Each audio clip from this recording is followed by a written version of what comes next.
Hey y'all, we are in the kitchen today and I'm gonna make some sourdough dinner rolls. So I started putting all my ingredients in my stand-up mixer bowl. If you don't have a stand-up mixer, that's okay. You're just gonna have to knead this with your hands. I did my salt, my melted butter, my water, my sugar, all in there first. Then I did my sourdough starter.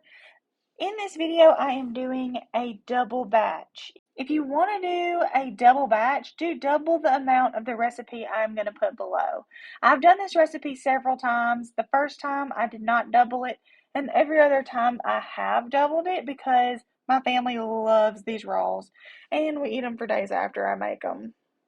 For this recipe, you'll want a nice active starter. Depending on your climate and how cold your house is, make sure you are feeding your starter the night before you plan on making your rolls, at least the night before. I actually had to set up a whole room with a heater and everything to get mine activated this time. Now let's put it in the mixer and put the dough hook on. What I love about this recipe is it's easy. If you have a stand-up mixer, it is even easier, but you don't have to have that. You just need to knead it and work the dough until all the ingredients. You want to let that knead for 10 to 15 minutes, check it, and do the window test. Now you're going to need a glass bowl and some olive oil.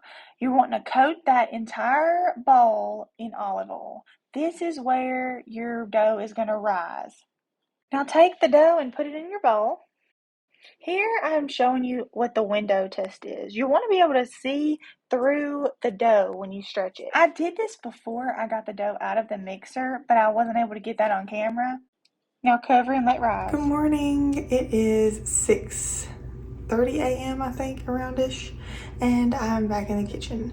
The sourdough rolls have sat out all night covered up and to rise, and they are looking great. They have doubled in size and they're ready to be separate, cut up into little rolls so they can go for their second rise. I sprinkled some flour on the surface just so that the dough won't stick to the counter. You can see here that the dough has doubled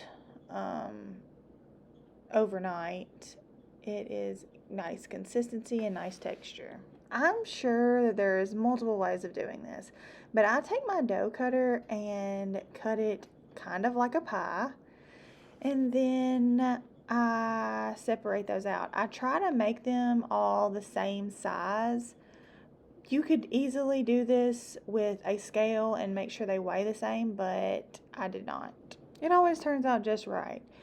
Now I have them laid out into a pan. I use a 9x13 because I am using a double batch, but this is for it to rise. It's the second time. After it rises and they kind of double in size again, I take an egg wash and wipe across each one of them really well.